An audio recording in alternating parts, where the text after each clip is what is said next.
Hello good evening students. बेटा आज का बड़ा इंपॉर्टेंट टॉपिक है नेक्स्ट ये mechanism of nucleophilic substitution reaction. Last video lecture में हमने पढ़ा था न्यूक्लियोफिलिक सब्स्टिट्यूशन के एग्जांपल्स, जैसे alkyl halide treated with potassium cyanide. तो क्या बताया था, this halide ion replace by cyanide ion, alkane nitrile बन गया। इसमें अगर हम सिल्वर साइनाइड डाल दें तो क्या बताया कि this halide ion replaced by isocyanide group, isocyanide बन गया। क्यों हुआ, कैसे हुआ, ये सर हम पीछे पढ़ चुके हैं, ठीक है। Reason now we study the mechanism of reaction, how that reaction occurs, किस तरह से हो रही है। हम पाथ ऑफ रिएक्शन के बारे में स्टडी करेंगे। बेटा न्यूक्लियोफिलिक सब्स्टिट्यूशन के ना 4 टाइप्स के मैकेनिज्म बताए गए हैं कि nucleophilic substitution occurs in 4 types. SN1 unimolecular nucleophilic substitution, unimolecular nucleophilic substitution. Here 1 stands for unimolecular, S for substitution or N for nucleophilic. SN2 bimolecular nucleophilic substitution, bimolecular nucleophilic substitution. SNI ये हमने पीछे पढ़ी थी SNY वाली, तो याद तो reaction of alcohol with thionyl chloride, यहाँ पे इंट्रामोलिकुलर सब्स्टिट्यूशन होता है। रिएक्शन कंप्लीट में रिटेंशन ऑफ कॉन्फिगरेशन, फिर बताएंगे एग्जांपल के साथ, ठीक है। तो SNI इंट्रामोलिकुलर न्यूक्लियोफिलिक सब्स्टिट्यूशन, और एक होती है बेटा SNGP neighbouring group participation nucleophilic substitution reaction, neighbouring group participation nucleophilic substitution reaction, ठीक है। तो यहाँ पे फिलहाल अब मेनली हम SN1 और SN2 के बारे में बताएंगे। ये सारा कंप्लीट हो जाएगा ना, उसके बाद इसके बारे में बताएंगे। बेटा हेलो अल्केन्स ना, वो जो न्यूक्लियोफिलिक सब्स्टिट्यूशन रिएक्शन में इन्वॉल्व होते हैं, तो जनरली इन 2 मैकेनिज्म्स को फेवर करते हैं। अब इन दोनों में से भी कौन से को फेवर करेंगे, SN1 को फेवर करेगा या SN2 को, ये डिपेंड करता है upon the nature of solvent and nature of alkyl halide. किस पे डिपेंड करता है, सॉल्वेंट के नेचर पे और बेटा अल्काइलाइड के नेचर पे, कि जो अल्काइलाइड लिया वो अल्काइलाइड है, वो प्राइमरी है, सेकेंडरी है, टर्शियरी है।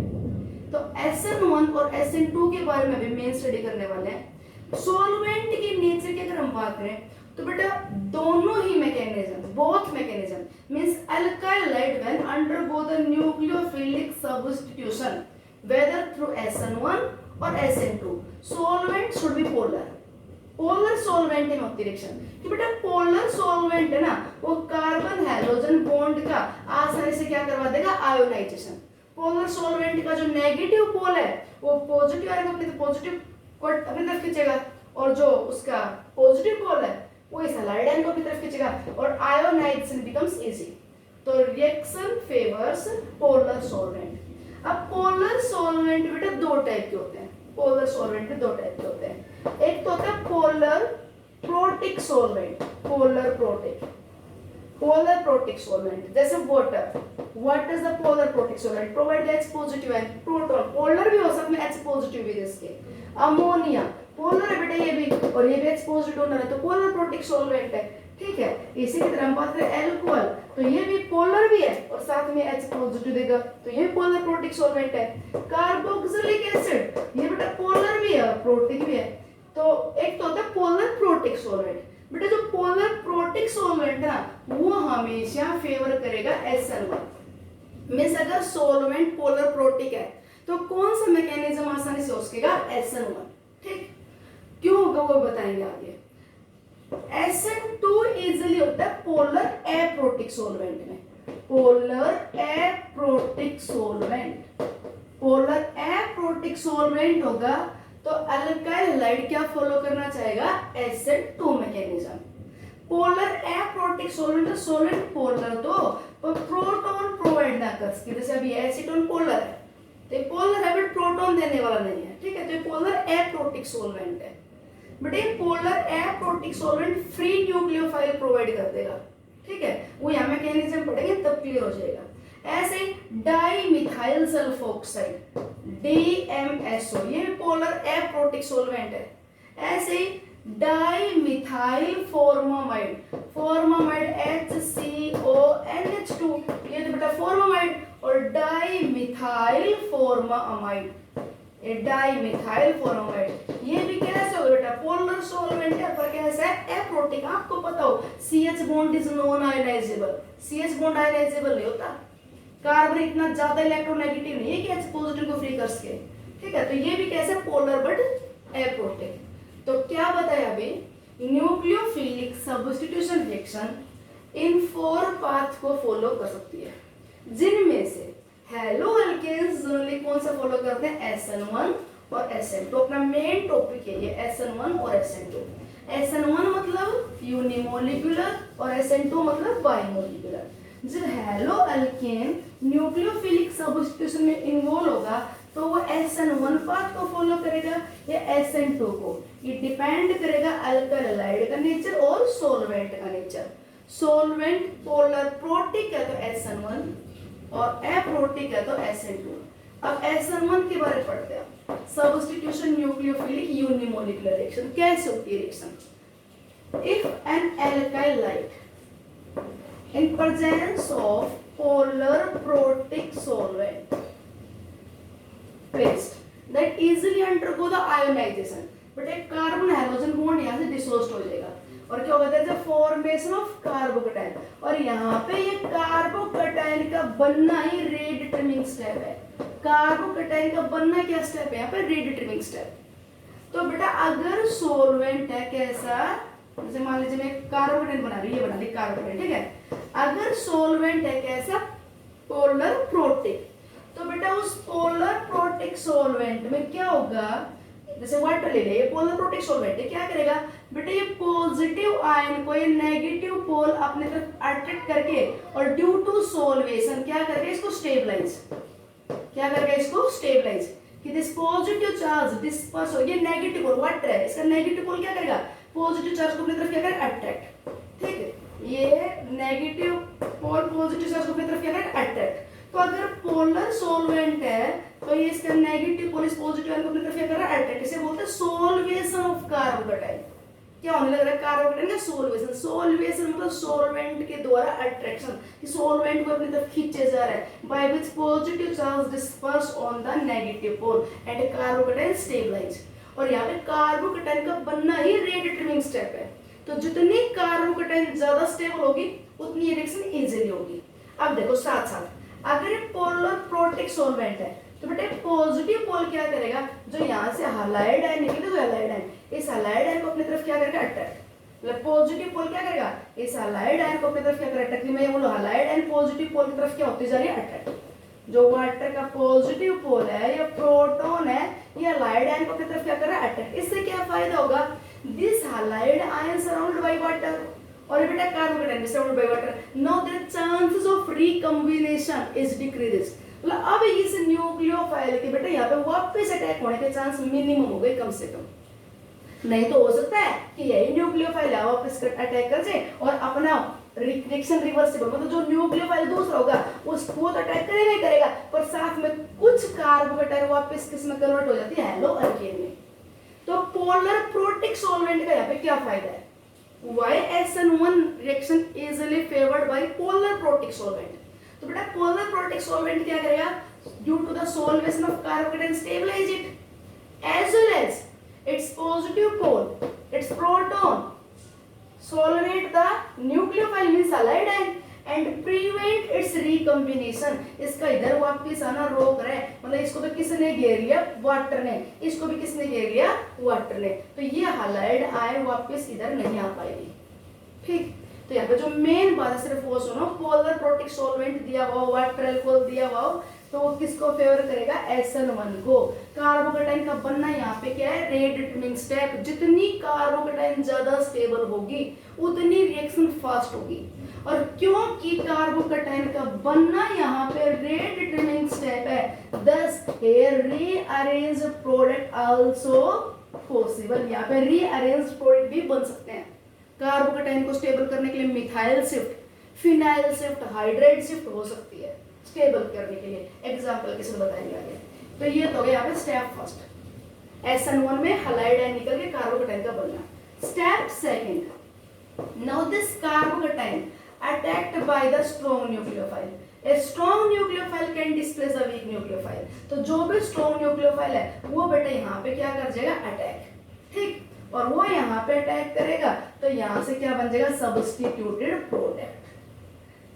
अगर हम इस रिएक्शन के लिए रेट एक्सप्रेशन लिखे, reaction completes in 2 step, means complex reaction है, और बेटा काइनेटिक्स कहते हैं rate determining step is the slowest step, तो यहाँ पे ये slowest step rate determining step है, तो rate like specially R is equal to K into concentration of alkyl halide, हो गई। Is the rate of SN1 mechanism depends upon the concentration of nucleophile. जैसे ये रिएक्शन दे रखी है आपको, CH3 CH3Cl isopropyl product, ध्यान देना, this attacked by the aqueous solution of sodium hydroxide, ठीक, और यहाँ पे कह दे क्या बन गया, CH3 CH CH3OH, ये बन गया प्रोडक्ट, ठीक। अब यहाँ पे ये पूछ लिया जाए कि बताओ कि rate of this reaction depends upon the concentration of nucleophile और नॉट, बट यहाँ पे न्यूक्लियोफाइल को ना हाइड्रोक्साइड, तो क्या इस रिएक्शन का रेट न्यूक्लियोफाइल की कंसंट्रेशन पे डिपेंड करेगा। देखो यहाँ पे ये स्टेप है रेट डिटरमिनिंग स्टेप, और यहाँ पे खाली ये दे रखा है अल्काइल हैलाइड, तो rate of this reaction depends upon the concentration of only alkyl halide. SN1 mechanism is independent with respect to the concentration और you can say strength of nucleophile, nucleophile की कंसंट्रेशन पे depend नहीं करेगा, ठीक। तो क्या बताया, रिएक्शन कंप्लीट्स इन 2 स्टेप, ये इसका रेट एक्सप्रेशन आ गया, तो रेट न्यूक्लियोफाइल कंसंट्रेशन पे डिपेंड नहीं कर रहा, पावर 1 है, तो it is the first order reaction, ये फर्स्ट ऑर्डर रिएक्शन है। अगर हम काइनेटिक्स के अकॉर्डिंग इसका ग्राफ लें, इसका क्या ले लिया जाए, ग्राफ, ये ले ली बेटा, इधर हमने ले ली progress of reaction, progress of reaction, और इधर ले ली इसकी एनर्जी, तो बेटा ओवरऑल रिएक्शन क्योंकि एक्सोथर्मिक है तो ये आ गया, ये जो आपको अल्काइल हैलाइड तो अल्काइल हैलाइड, और ये आ गया सब्स्टिट्यूटेड प्रोडक्ट, ठीक, ये रिएक्टेंट और ये प्रोडक्ट। यहाँ पे ये तो हो गया फर्स्ट स्टेप, और उसे ये है जी second step, overall reaction exothermic है। फर्स्ट स्टेप के लिए ये होगी एक्टिवेशन एनर्जी, और सेकंड स्टेप के लिए बेटा ये होगी एक्टिवेशन एनर्जी, क्योंकि फर्स्ट स्टेप के लिए एक्टिवेशन एनर्जी हाई, तो फर्स्ट स्टेप यहाँ पे क्या है, स्लो स्टेप, तो ये हो गया इसका एनर्जी लेवल डायग्राम, किसके लिए, SN1 मैकेनिज्म के लिए। अच्छा जी, और इसमें ये पूछ लिया जाए कि इन SN1 reaction which compound is more reactive, what will be the order of reactivity of an alkyl halide toward SN1। इसके क्वेश्चन बहुत सारे मिलेंगे, बहुत सारे मिलेंगे कि अपने को कुछ कंपाउंड दिए मिलेंगे और कहेंगे रिएक्टिविटी का ऑर्डर बताओ टुवर्ड्स SN1। तो क्योंकि यहाँ पे कार्बोकेटाइन का बनना रेट डिटरमिनिंग स्टेप है, तो जितनी कार्बोकेटाइन की स्टेबिलिटी मोर उतनी रिएक्शन क्या होगी, फास्ट। तो बेटा methyl halide less reactive, methyl halide से मोर रिएक्टिव कौन होगी, प्राइमरी हैलाइड, उससे ज्यादा मोर रिएक्टिव कौन होगी, सेकेंडरी हैलाइड, उससे भी ज्यादा रिएक्टिव कौन होगा, टर्शियरी हैलाइड। बताओ ऐसा होगा कि नहीं। Greater the stability of carbocation greater will be reactivity towards SN1।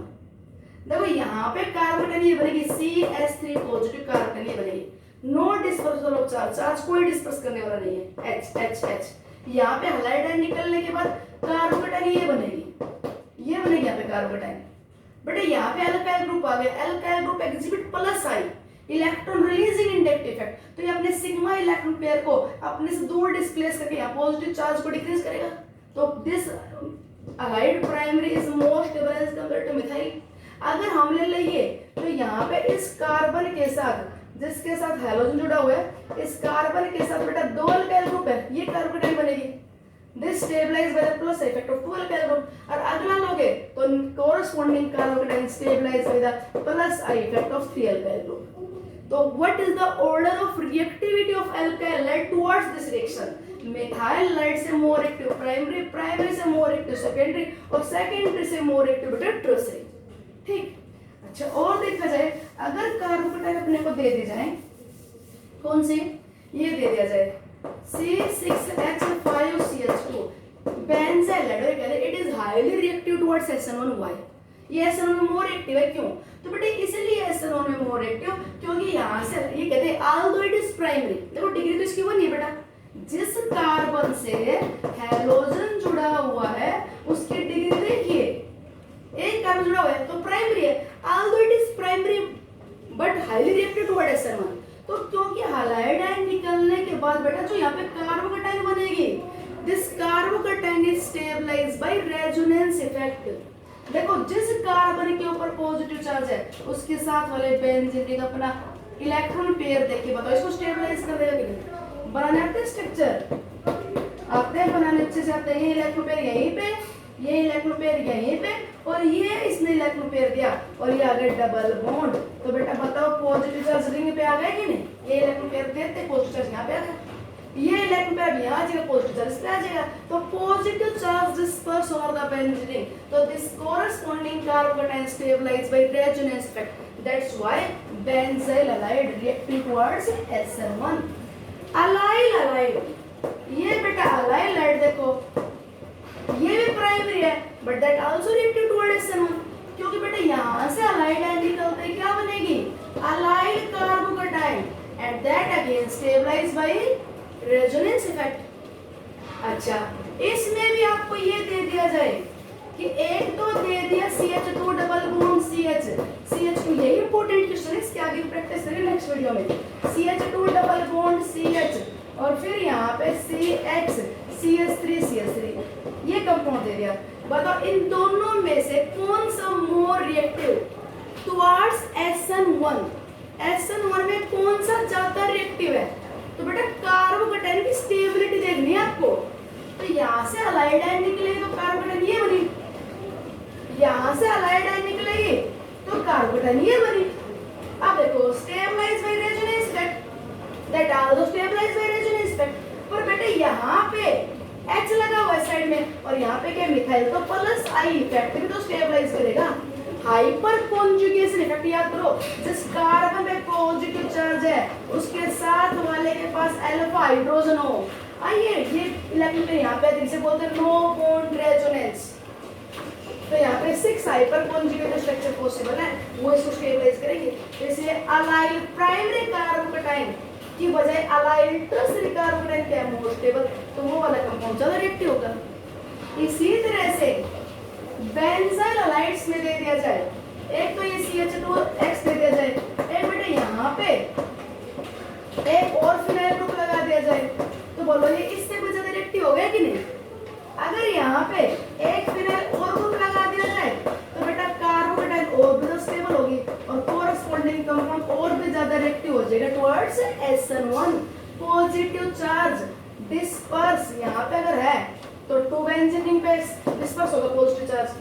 यहाँ पे अगर X होता तो कार्बोकैटायन जो बनती वो कार्बोकैटायन का पॉजिटिव चार्ज 3 रिंग पे डिस्पर्स होता। तो जितनी कार्बोकैटायन की स्टेबिलिटी मोर, उतना ही compound more reactive towards SN1। अब आप याद रखना SN1 का मतलब ये निकल के कार्बोकैटायन का बनना। Polar protic solvent solvation factor से कैटायन को ज्यादा स्टेबलाइज करेगा, इसलिए पोलर प्रोटिक सॉल्वेंट इस मैकेनिज्म को फेवर करेगा। यहाँ पे जो रेट ऑफ रिएक्शन है वो डिपेंड कर रहा है only upon the concentration of haloalkane, nucleophilic concentration पे डिपेंड नहीं कर रहा। एक बेटा बहुत इंपॉर्टेंट बात, stereochemistry of SN1 mechanism, stereochemistry of SN1 mechanism वो डिटेल में पढ़ेंगे नेक्स्ट वीडियो में। बस सिर्फ आपको ये देखना है कि यहाँ पे मैं बता रही हूँ कि SN1 proceeds through partially racemization, SN1 proceeds through partially racemization. बेटा रेसेमिक मिक्सचर क्या होता है? रेसेमिक मिक्स होता है इक्विमोलर मिक्सचर ऑफ 2 इनएंशियोमर। ये नेक्स्ट वीडियो लेक्चर में आपको बताऊंगी, फिर आगे डिस्कस करेंगे इसको, ठीक है? ओके।